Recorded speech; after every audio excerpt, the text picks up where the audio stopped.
प्रभु यीशु मसीह के मधुर और मीठे नाम से आप सभी को जय मसीह की। आज परमेश्वर के वचन में आप सभी का स्वागत है। परमेश्वर पिता आज अपने वचनों के द्वारा आप सभी को बहुत आयत से आशीष को दे। मेरे प्रियो, आज हम परमेश्वर के वचन से जिस बात को सीखेंगे वो ये है, कफरनहूम के बारे में सीखेंगे। कफरनहूम जिसके नाम का अर्थ है पश्चाताप का क्षेत्र। मेरे प्रियो, जब हमने कल के दिनों में जब हमने मरकुस दूसरा अध्याय से उस लकवे से ग्रस्त व्यक्ति के जीवन से हमने कुछ बातों को सीखा। हमने इस बात को सीखा कि मसीह लोग क्यों कुछ हानि नुकसानों का सामना करते हैं। मेरे प्रियो, आज हम कुछ और बातों को सीखेंगे उसी वचन के द्वारा। जब हम मरकुस दूसरा अध्याय को पढ़ रहे हैं तो वहां इस प्रकार से लिखा, फिर यीशु मसीह कुछ दिनों के बाद कफरनहूम में आया। और जब हम बाइबल अध्ययन करते हैं तो इस प्रकार से हमें पता चलता है कि कफरनहूम यीशु मसीह का दूसरा घर था। यीशु मसीह का वहां बारंबार आना जाना था। और जब हम उसको पढ़ते हैं तब इस प्रकार से जानते हैं कि यीशु मसीह ने कई बीमारियों को चंगा किया, और शायद उन बीमारियों का नाम भी नहीं है किन किन बीमारियों को चंगा किया। और जब आप दूसरा मरकुस पहला अध्याय को पढ़ेंगे तो यह इस प्रकार से लिखा है 21 में, तब वे कफरनहूम में आए और वह तुरंत सबत के दिन आराधनालय में उपदेश करने गया।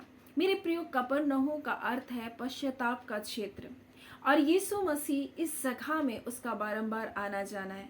मेरे प्रियो, उसी प्रकार से मेरे प्रियो, परमेश्वर का पुत्र किस जगह में होगा जहां लोग पश्चाताप करते हैं, उस पश्चाताप के क्षेत्र में वो होता है। मेरे प्रियो, ये एक ऐसा जगह है जो यीशु मसीह का दूसरा घर कहलाता है, और यीशु मसीह वहां आराधनालय में आता है। वहां एक व्यक्ति है जो अशुद्ध आत्मा समाया, और यीशु मसीह उस अशुद्ध आत्मा को निकालता है। फिर जब हम आगे पढ़ते हैं तो वहां पतरस की सास का घर है, और वो जार से तप रही थी, और यीशु ने उसके हाथ को पकड़कर उसको उठाया और वो तुरंत चंगी हो गई और वो सेवा टहल करने लगी। और इस प्रकार से लिखा है, शाम ढलते बहुत सारी बीमारी लोग आए, बहुत सारे अशुद्ध आत्मा दुष्ट आत्मा से बंधे हुए लोग आए, और यीशु ने उनको चंगा किया। मेरे प्रियो, मैं आपको क्या बताना चाहती हूँ, मैं आपको बताना चाहती हूँ, यीशु मसीह जब एक व्यक्ति के घर में फिर से आया, और वो व्यक्ति मैं नहीं जानती कौन है, परंतु जिस व्यक्ति ने उसे बुलाया उस व्यक्ति के जीवन में कुछ नुकसान हो गया, क्योंकि उस लकवे के रोगी को जब उन्होंने उसके घर में उतारा, उसकी छत पूरी खोल दी। मेरे प्रियो, एक व्यक्ति, एक मसीह व्यक्ति कब नुकसान को देखता है? मेरे प्रियो, वो दूसरे के लिए तो आशीष का कारण बन रहा है, लेकिन अपने परिवार में नुकसान क्यों देख रहा है? मेरे प्रियो, कई बार हमारे जीवन में हम यीशु को अपने जीवन में ग्रहण करते हैं, और साथ ही और बहुत सारे विचारों को, बहुत सारी गंदी बातों को जब हम अपने जीवन में जगह देते हैं, मेरे प्रियो, तो हमारे जीवन में नुकसान को लेकर आता है। जिस प्रकार से कहता है कि नया दाखरस कोई पुराने मस्के में नहीं डालता, नहीं तो वो मस्के को भी फाड़ेगा और दाखरस भी बह जाएगा। ये व्यक्ति अपने जीवन में यीशु मसीह अपने घर में यीशु को तो आमंत्रित किया, लेकिन फरीसी और शास्त्रियों को भी इस घर में बुलाया। और मेरे प्रियो, मैं आपको क्या बताना चाहता हूँ, कई बार हम यीशु मसीह को तो स्वीकार करते हैं, साथ ही हम पुरानी बातों को, पुराने जीवन को हम नहीं छोड़ते, पुरानी मानसिकता को हम नहीं छोड़ते। इस कारण हमारे जीवन में कई नुकसान को हमको देखना पड़ता है। वो दूसरों के लिए तो आशीष को पा रहा है, लेकिन अपने जीवन में वो कोई आशीष को नहीं पा रहा होगा। क्यों कर मेरे प्रियो, क्यों कर? क्योंकि उसने अपने जीवन को शुद्ध नहीं किया, उसने पश्चाताप नहीं किया उन बुराइयों से। इसलिए कुछ मसीही लोगों के जीवन से दूसरे लोग तो आशीष पाते हैं, लेकिन वो खुद कई बार परेशानियों में घिरे रहते हैं।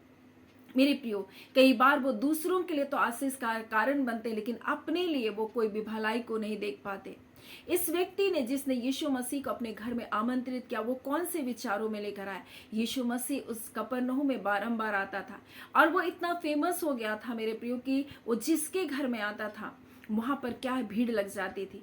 और ये व्यक्ति ने भी इसी सोच में यीशु मसीह को अपने घर में आमंत्रित किया होगा। उसने फरीसी और शास्त्रियों को भी आमंत्रित किया। फरीसी और शास्त्री इस बात को दिखाते, इस आत्मा को दिखाते, वो मनुष्य को क्या है, परमेश्वर की व्यवस्था को सिखाना छोड़कर मनुष्य की रीति विधियों को सिखाते थे, उनको धर्म उपदेश करके उनको सिखाते थे। और जब ऐसे जीवन को लोग जिएंगे मेरे प्रियो, तो अपने जीवन में नुकसान को देखेंगे। जब वो बोलते कुछ है करते कुछ है, ऐसा जीवन को जिएंगे तो वो नुकसान को देखेंगे। मेरे प्रियो, वो ऊपर से लोगों को धर्मी दिखाई देते, लेकिन अंदर अगर मलिनता भरी है तो नुकसान को देखेंगे। और ये यीशु मसीह इस जगह बैतनिया में मेरे प्रियो, मैं माफ कीजिए कफरनहूम में यीशु मसीह बारंबार आता था और कहा जाता ये उसका दूसरा घर के जैसा है। और यीशु मसीह उस जगह हमेशा पाया जाएगा जहां लोग पश्चाताप करते हैं। और यीशु मसीह इस प्रकार से लिखा है, कफरनहूम वो ऐसा स्थान था जो सैन्य शहर था, यानी सैनिकों का शहर था मेरे प्रियो, और जहां सैनिक रहते हैं मेरे प्रियो, और ये एक प्रशासनिक केंद्र था मेरे प्रियो, एक ऐसा जगह जहां पर सब तरह की गतिविधियां चल रही है, ऐसे जगह में यीशु मसीह का आना जाना था मेरे प्रियो। उसी प्रकार से आज हमारे जीवन में कई प्रकार के युद्ध हो रहे हैं। शत्रु अपनी तरफ हमें खींचने का प्रयत्न करता है, पाप अपनी ओर हमें खींचने का प्रयत्न करता है, लेकिन एलिया इस प्रकार से वो कहता है, अपने लोगों से इस प्रकार से वो कहता है। और यहाँ पर जब आप पहला राजा को पढ़ेंगे और उसके 18 अध्याय में, तो एलिया अपने लोगों को, इजरायलियों को बुलाकर इस प्रकार से कहता है, सब लोगों के पास आकर कहने लगा, तुम कब तक दो विचारों में लटके रहोगे?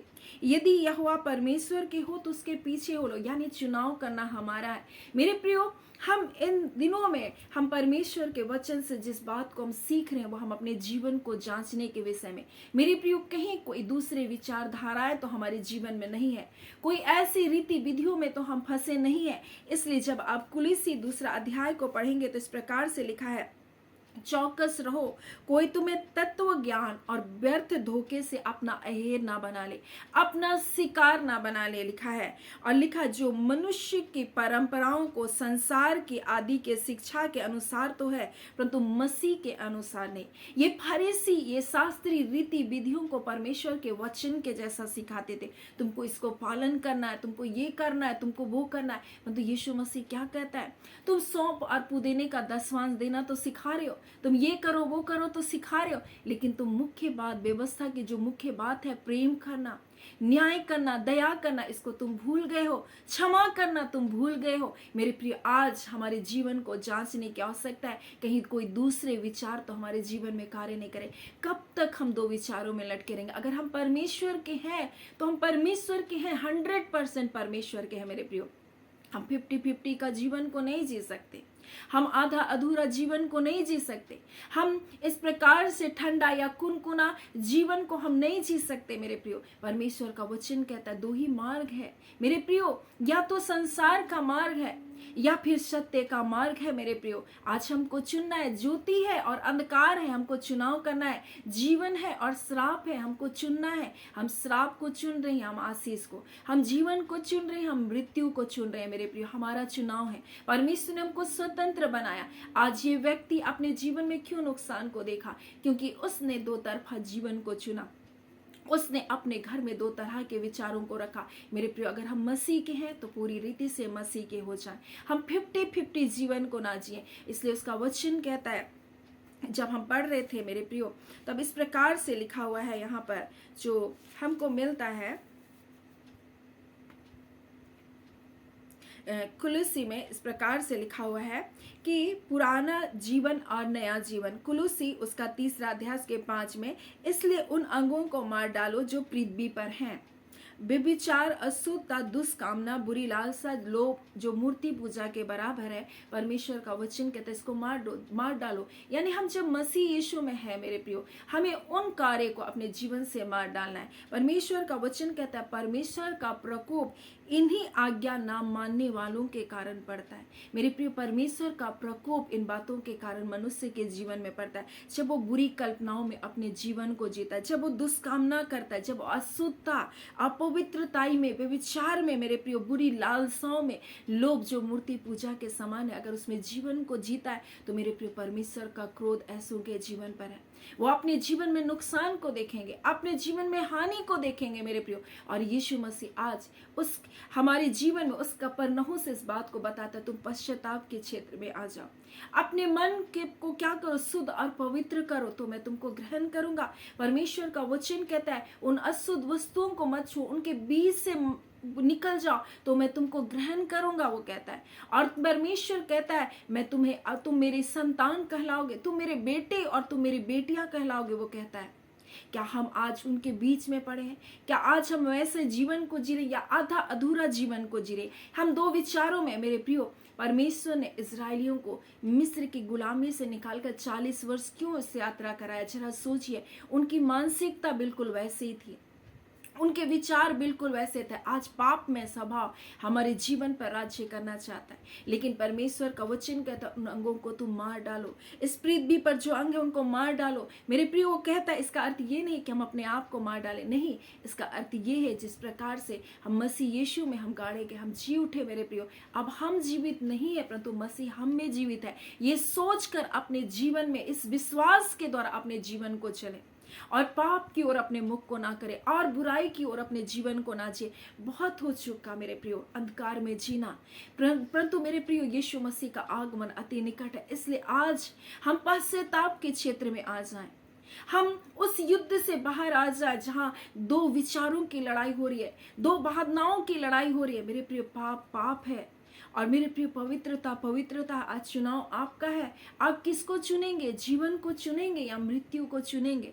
आपका चुनाव है। दो ही मार्ग है मेरे प्रिय, या तो आप स्वर्ग के राज्य जाएंगे या फिर आप नरक।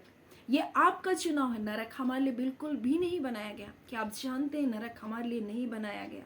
नरक शैतान और उसके दूतों के लिए बनाया गया। परमेश्वर ने हमारे लिए स्वर्ग बनाया है। परमेश्वर ने हमें चुनाव करने का अधिकार दिया। परमेश्वर हमसे बहुत प्रेम करता है, इस बात को आप कभी भी ना भूलें। उसने अपना इकलौता पुत्र दे दिया। जरा सोच कर देखिए, वो आपको बचाने के लिए कितनी प्रताड़नाओं को सहा। मेरे प्रिय, आप उन यीशु मसीह के बारे में सोचिए, आप पिता के प्रेम के बारे में सोचिए। जब उसने आपके लिए योजना बनाई, किस प्रकार से उसने तैयारी की, किस प्रकार से उसने योजना बनाई मानव जाति को बचाने के लिए।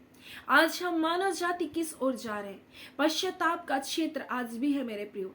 आज हम वहां पश्चाताप कर सकते, नहीं तो हम एक दिखावटी मसीह बनकर रह जाएंगे। ये व्यक्ति एक दिखावटी जीवन में चला गया मेरे प्रियो।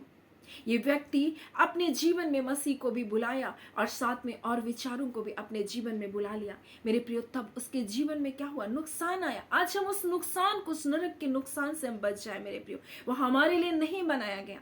आज हम रीति विधियों को वो ना समझने लगे कि ये मसीह की शिक्षा है।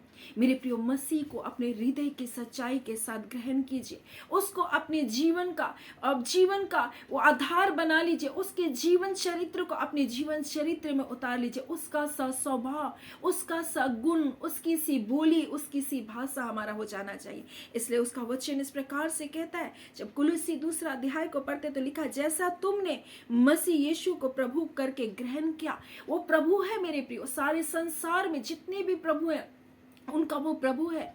वो राजाओं का राजा और प्रभुओं का प्रभु है। आज हर एक कोई भी प्रभुता आपके जीवन में, कई विचार हमारे जीवन में प्रभुता करता है, कई सोच हमारे जीवन में प्रभुता करता है, परंतु वो प्रभुता करने वाला परमेश्वर आपके मन के हर विचार को जानने वाला प्रभु है। और वो कहता है, जैसे तुमने यीशु को प्रभु करके ग्रहण किया वैसे उसमें चलते रहो। हमें चलने की आवश्यकता है मेरे प्रिय। वचन को पढ़ना है, वचन को अपने जीवन में लाना है और उसके अनुसार अपने जीवन को चलना है। आज बहुत सारे लोग सिर्फ सुन रहे हैं, बहुत सारे लोग बोल रहे हैं परमेश्वर के वचन को, लेकिन वो चल नहीं रहे। ये व्यक्ति यीशु मसीह को अपने घर में लाया। उसी प्रकार से कई बार हम यीशु मसीह को अपने जीवन में लेकर आते हैं। हम दूसरों को बताते हैं और दूसरे लोग आशीष को पाते हैं, लेकिन मेरे जीवन में अगर मलिनता है तो मेरे जीवन में वो क्या करेगा? नुकसान को लेकर आएगा।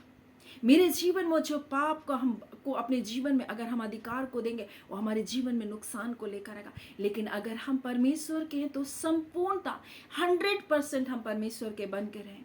और इसलिए कहता है, उसी में चलते रहो, उसी में जड़ पकड़े और बढ़ते जाओ। जैसे तुम सिखाए गए वैसे विश्वास में तुम दृढ़ होते जाओ और अधिक अधिक तुम धन्यवाद करो। किसी भी बात से विचलित मत हो। मेरे प्रिय, परमेश्वर आपसे प्रेम करता है। वो आपको दुखों से निकालना जानता है, आपको परीक्षाओं से निकालना जानता है। मेरे प्रिय, मसीह में इसलिए नहीं आए कि संसार की आशीष से प्राप्त हो जाए। हमको उसने अनंत जीवन का वारिस होने के लिए बनाया। मेरे प्रिय, हो सकता है आप कोई दुख को, कोई परेशानी को लेकर यीशु मसीह के पास आए। आप चाहते हैं कि मेरे पत्नी उन गलत आदतों से छूट जाए। आप चाहते हैं कि मेरा पति उन गलत स्त्रियों के बंधन से छूट जाए। आप चाहते हैं कि मेरे लोग चंगे हो जाएं। आप चाहते हैं कि मुझे नौकरी मिल जाए। आप चाहते हैं कि मेरे साथ ये हो जाए। सिर्फ यही मकसद के लिए प्रभु के पास आप मत आइए मेरे प्रियो, परंतु प्रभु के पास इसलिए आइए कि उसने आपके लिए अद्भुत योजना बनाई। उस योजना में आप बढ़िए। परमेश्वर आपसे प्रेम करता, उसके प्रेम से आप प्रेम में आप लिपट जाइए। उसको अपने जीवन का सर्वोच्च मान लीजिए मेरे प्रियो। और इसलिए कहता उसका अधिक अधिक धन्यवाद करो, क्योंकि उसने हमसे प्रेम करके अपना इकलौता पुत्र दिया। हमें पाप से, हमें श्राप से, हमें अंधकार के बस से उसने छुड़ा लिया। हमें हर प्रकार के अंधकार की युक्ति और योजनाओं से उसने छुड़ा लिया। अब दुष्ट का कोई अधिकार आपके जीवन पर नहीं कारगर हो सकता। उसकी कोई योजना आपके जीवन में नहीं चल सकती। आप मसीह यीशु में हैं तो आप जयवंत हैं, आप आशीषित हैं और हर भलाई आपकी है मेरे प्रियो। आज इसलिए परमेश्वर आज अपने वचन के द्वारा हमें बताना चाहता है, आज अगर हम पश्चाताप के क्षेत्र में नहीं है तो हमें आने की आवश्यकता, अगर हम हैं तो मेरे प्रियो आज हमें बढ़ने की आवश्यकता है और अधिक अधिक धन्यवाद को देते जाना है मेरे प्रियो। आज हमें दो विचारों में अपने जीवन को नहीं जीना है, परंतु मसीह यीशु में हमको बढ़ते चले जाना है। अंश अंश करके हमको बढ़ते चले जाना, उसके स्वरूपता में, उस सिद्धता में हमको बढ़ते चले जाना है। हाँ, हमसे कई गलतियां, कई बातें हो सकती है। इसका अर्थ ये नहीं कि परमेश्वर हमसे प्रेम नहीं करता या हमको छोड़ देगा, परंतु अगर आप गिर भी गए तो मैं आपको कहना चाहती हूँ, आप उठे। वो आपसे प्रेम करता और उसमें बढ़ते जाएं। ये अनुग्रह हमें मिला, ये दया हम पर हुई है, इसलिए इस अनुग्रह, इस दया को आप कभी भी ना भूलें। वो आपके लिए संसार में आया और इस बात को बार बार बता रहा था, मैं उस जगह हूं जहां लोग पश्चाताप करते हैं। मेरे प्रियो, यीशु मसीह कफरनहूम को अपना प्रिय जगह मानता था, क्योंकि उसके नाम का ही अर्थ है पश्चाताप का क्षेत्र। और जहां लोग पश्चाताप करते हैं वहां मसीह होता है। वो क्षमा करने के लिए आज भी तैयार है, और वो तो हमारे लिए, हमारे पापों को उठाने के लिए संसार में आया। और जब जब मनुष्य अपने जीवन में पश्चाताप करता है, वो कहता है मैं तुम्हारे पापों को क्षमा कर दूंगा, मैं तुम पर दया करूंगा, क्योंकि मैं तुमसे प्रेम करता हूँ। सो परमेश्वर पिता आज हमारे जीवन को उस पश्चाताप के क्षेत्र में देखना चाहता है। कई बार हम सोचते हम सही हैं, इसलिए कई बार हम अपने जीवन में ठोकर खा जाते हैं। कई लोग कहते हैं हम स्थिर हैं। मेरे प्रिय, अगर जो सोचता है हम स्थिर है तो उसको और सावधान होने की जरूरत है। जो सोचता है कि मैंने कोई गलती नहीं की, उसे और सचेत होने की आवश्यकता है। कहीं कोई तत्व ज्ञान, कहीं कोई संसार की शिक्षा हमें अहेर ना बना ले, हमारे जीवन को, कीमती जीवन को चुरा ना ले। आज इस संसार में कई प्रकार के रीति और विधि और कई प्रकार के ऐसे तत्व ज्ञान, व्यर्थ धोखे और अपना हेर ना बना ले, जो मनुष्य की परंपराओं को और संसार की आदि शिक्षा के अनुसार तो है, लेकिन परमेश्वर के अनुसार नहीं, मसीह के अनुसार नहीं। मेरे प्रियो, वो आदि से इस बात को ऐसा हुआ करके आपको बता देंगे, लेकिन मसीह के अनुसार है कि नहीं उसको भी तो जानने की जरूरत है।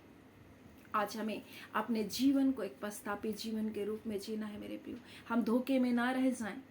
हम कई बार, हमें शैतान धोखे में रहता है, नहीं तुम एक अच्छा जीवन को जी, अपने जीवन को तुम्हें जांचने की जरूरत नहीं, तुम परफेक्ट हो, ये धोखे में रखता है, ये हमें झूठी बहवाही में फंसा कर रखता है। लेकिन हम जब कहते हैं कि हम ठीक हैं, हम सही रास्ते पर चल रहे हैं, तो हमें और ज़्यादा सचेत होने की आवश्यकता है, और ज़्यादा अपने जीवन को जांचने की आवश्यकता है। क्योंकि जो कहता है मैं स्थिर हूँ, कहीं वो गिर ना पड़े, इसलिए सावधान रहो बोलता है। कहीं कोई तुम्हारा अहेर ना बना ले, सावधान रहो। और इसलिए हमें निरंतर परमेश्वर के निकटता में बने रहने की आवश्यकता है। निरंतर वचन को पढ़ने के लिए उस पर मनन करने की आवश्यकता है मेरे प्रियो।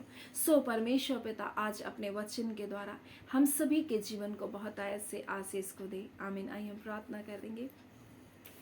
धन्यवाद देते हैं जीते सच्चे सामर्थ्य पिता परमेश्वर, हम प्रभु यीशु मसीह के मधुर और मीठे नाम से अब आपके पास आते हैं। और खुदान परमेश्वर प्रभु जी, आज प्रभु जी हमें फिर से परमेश्वर अपने वचन के द्वारा प्रभु जी आपने बताया प्रभु। हाँ पिता, कई बार परमेश्वर पिता हम ऐसा सोच बैठते प्रभु कि हम सही है परमेश्वर पिता, परंतु फिर भी प्रभु हमारे अपने जीवन को प्रभु एक बार जांचने की, टटोलने की आवश्यकता है प्रभु जी। खुदान परमेश्वर इस वचन के द्वारा अपने लोगों से, अपने प्रियजनों से, अपने संतानों से जिससे आप बहुत प्रेम करते हैं उनसे बातचीत की आपका धन्यवाद। खुदावंत खुदा परमेश्वर प्रभु जी, और जिन जिन क्षेत्रों में परमेश्वर आपके बच्चों की आवश्यकता है प्रभु, उनकी दुर्बलताओं में आपकी सहायता की आवश्यकता है प्रभु जी, और वो प्रार्थना करे प्रभु मुझे मेरी दुर्बलताओं में बल दीजिए, मेरी दुर्बलताओं में मुझे सहायता को कीजिए। ऐ खुदान परमेश्वर आप उनकी दुर्बलताओं में अपनी सहायता को दीजिए, और आप जैसे कहते मैं तुम्हारी दुर्बलता में अपनी सामर्थ को सिद्ध करूंगा, यीशु के नाम से उनकी दुर्बलताओं में अपने सामर्थ को आप सिद्ध करें। खुदावन खुदा परमेश्वर, तमाम अंधकार की युक्ति और योजना जो आपके बच्चों को, बेटे बेटियों को, छोटे छोटे बच्चों को हाँ पिता परमेश्वर कई बंधनों में डालने की योजना से सारे बंधन टूटे। ऐ खुदावन परमेश्वर उस शत्रु की सारी युक्ति और योजना विफल किया जाए प्रभु जी, जैसे आपके वचन में लिखा है परमेश्वर पिता। हाँ खुदान परमेश्वर, तो युक्ति, तुम कुछ भी युक्ति तो करो परंतु तुम्हारी कोई भी युक्ति ना ठहरेगी। हाँ खुदान परमेश्वर प्रभु जी, और आपका वचन कहता है शत्रु एक रास्ते से घुसेगा और उसे 7 रास्ते से भाग खड़ा होना पड़ेगा, क्योंकि यहोवा आपका आत्मा उनके खिलाफ में झंडे को खड़ा करेगा। आज मेरे एक एक व्यूअर्स परिवार को, एक एक बच्चे, जवान, बेटे बेटियों को, बुजुर्ग माता पिता के जीवन के लिए हाँ प्रभु, शत्रु अगर किसी भी प्रकार के परमेश्वर प्रभु प्रहार को लेकर आता है, पवित्र आत्मा प्रभु जी आप उनके खिलाफ में झंडा को खड़ा करें। अगर वो बीमारी को लेकर आता है प्रभु जी, आप उनके खिलाफ झंडा को खड़ा करें। वो एक रास्ते से घुसे और 7 रास्ते से उन्हें भाग खड़ा होना पड़े, क्योंकि यीशु मसीह आप अपने बच्चों की धार्मिकता, आप उनका छुटकारा, पाप और श्राप से आपके बच्चे आजाद किए गए। हाँ खुदा, मेमने का लहू परमेश्वर आपके परिवारों पर के ऊपर लगा है। यीशु मसीह तो जगत का मेमना है जो हमारे मनुष्य जाति के पाप को उठा कर ले गया। आज खुदा यीशु मसीह आपका लहू प्रत्येक के जीवन पर लगाते,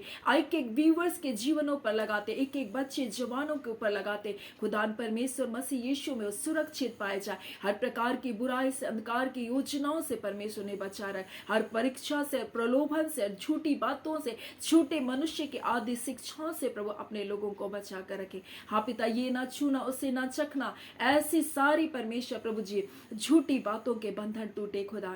और परमेश्वर आपके लोगों के सोच और विचार आजाद होने पर कोई भी नकारात्मक विचार, कोई भी शैतान के झूठ आपके बच्चों के जीवन में कारगर ना होने पर पिता, आपके बच्चों का परमेश्वर एक बाल भी बांका ना होगा। आप अपने बच्चों को परमेश्वर हिफाजत करते और आप कहते तुम डरो मत पिता, आप कहते तुम डरो मत, क्योंकि गौरैये भी मेरी अनुमति के बिना इस पृथ्वी पर नहीं गिरते, तुम्हारे सिर के एक बाल भी गिने, तुम्हारा कुछ भी बुरा ना होगा। ऐसे सारे झूठ को शत्रु जब लेकर आता है प्रभु आपके वचन के अनुसार कि आपके बच्चों की कुछ भी हानि ना होगी, आपने कहा इस वचन के अनुसार प्रभु जी आपके बच्चों को आप हिफाजत दे रहे, आपका धन्यवाद।